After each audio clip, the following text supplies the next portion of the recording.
The ballroom was filled with laughter, golden chandeliers throwing glittering light across marble floors, but in one corner stood a little girl, small and fragile, her hands trembling over the polished keys of a grand piano.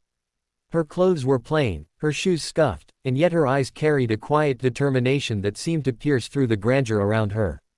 The laughter of wealthy guests rang like cruel bells in her ears. And the booming voice of the host, a tall, confident millionaire in a tailored suit, had just declared mockingly, "Play something for us, little one. If you can truly impress me, I'll adopt you." The crowd chuckled as if it were a joke. But to the little girl, those words were not a game. They were a doorway to the life she had been praying for.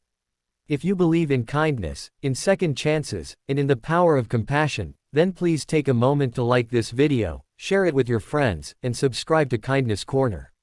Your support helps us spread these stories that remind the world what truly matters. The girl's name was Anna, just 7 years old, but her life had been harder than most could imagine. She had been abandoned as a toddler and shuffled between foster homes, where neglect and hunger became her constant companions. The piano was her secret escape. She had discovered it in a dusty corner of an old orphanage where broken toys and forgotten furniture gathered. Her fingers had found their way to the keys almost instinctively, pressing them one by one until a sound, imperfect but beautiful, filled the emptiness around her. From that moment, music became her language, the only way she could pour out the feelings she was too young to put into words. Now here she was, standing in front of men and women who saw her as little more than a spectacle. Her heart pounded, and she wondered if she even deserved to sit at the piano in this glittering room. The millionaire who had spoken those words, his name was Alexander Gray, was known for his arrogance as much as his wealth. He wore success like armor, always amused by the desperation of those beneath him. He had only meant to tease her, to entertain his guests with a show of cruelty disguised as humor. But Anna didn't see it that way. For her, it was a chance. As her small hands hovered above the keys, she remembered the countless nights she had spent practicing with nothing but moonlight to guide her. She remembered how the nuns at the orphanage would sometimes hush her because she played too late. But she couldn't stop. Music was the only thing that made her feel alive. And now with everyone watching, her soul demanded to be heard. At first, her fingers stumbled. A wrong note echoed and someone in the crowd laughed. Alexander leaned back in his chair, smirking. But then something shifted. Anna closed her eyes, shutting out the glittering chandeliers, the judgmental eyes, and the cruel chuckles.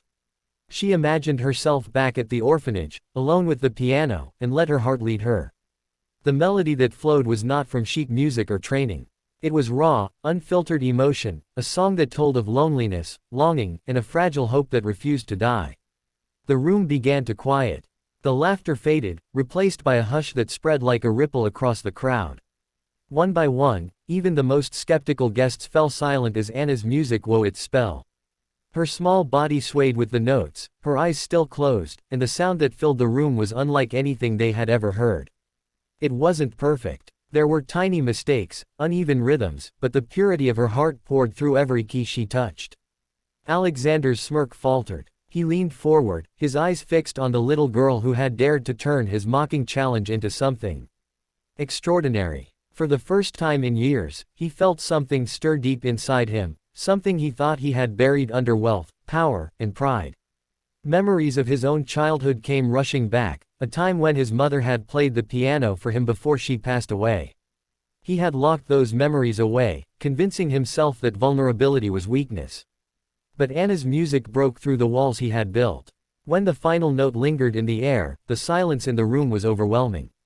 No one clapped. No one dared speak. All eyes were on the little girl who had just turned a cruel game into a moment of truth. She opened her eyes slowly, as if waking from a dream, and looked directly at Alexander. For a moment, she wasn't a scared orphan. She was a brave soul demanding to be seen. Alexander's throat tightened. He wanted to laugh again to dismiss what had just happened. But the words wouldn't come. Instead, he found himself rising to his feet, his eyes burning with emotions he couldn't control. The room erupted into applause, but Alexander barely heard it. All he could see was Anna standing there with her hands still resting on the piano, waiting for an answer. The crowd expected him to continue the joke, to toss out another line and entertain them. But Alexander was no longer in the mood for laughter. In that moment, he realized how empty his life had become. He had money, power, and influence, but he had no family, no warmth, nothing real to hold on to. And here was this little girl who had just reminded him of the beauty of love, of pain, of hope. Anna didn't know if he meant what he had said before, but she held on to it with all her might. For her, adoption meant safety, love, belonging, everything she had never truly had. She stood there, vulnerable, waiting. Alexander walked toward her, each step heavy with the weight of his pride crumbling. When he finally reached her, he knelt down so his eyes were level with hers. In a voice unsteady but sincere, he whispered, "You've given me something no amount of money could ever buy. From this day forward, you're not alone anymore." Tears welled in Anna's eyes, and for the first time in years, she allowed herself to believe. The applause grew louder as the guests realized they had just witnessed something unforgettable. But for Anna and Alexander, the world had shrunk to just the two of them.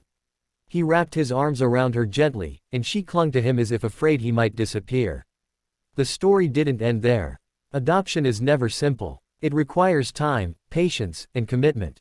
Alexander faced questions from friends and ridicule from those who thought he had gone soft. But he didn't care. For the first time in his life, he had a purpose beyond wealth. Anna, too, had to adjust. She carried scars from her past, fears that didn't vanish overnight.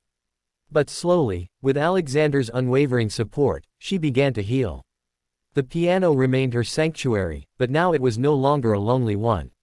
She played for him, and sometimes he would sit beside her, awkwardly pressing keys until they both burst into laughter. Months turned into years, and the bond between them grew unbreakable. Alexander discovered that true wealth was not measured by numbers in a bank account, but by the love you give and the lives you touch. Anna discovered that even the most broken hearts can find family in the most unexpected places. Together, they built a new story, one of hope, redemption, and music that would echo through their lives forever. If this story touched your heart, please take a moment to like this video, share it with someone you care about, and subscribe to Kindness Corner. Stories like these remind us all that no act of kindness, no moment of compassion, is ever wasted. And before we close, I'd love to hear from you. If you believe that love can truly change lives, drop a comment below with the words, "Love always wins." Because in the end, that is what this story proves. No matter how broken the past, no matter how cold the world may seem, love and kindness still have the power to rewrite destinies.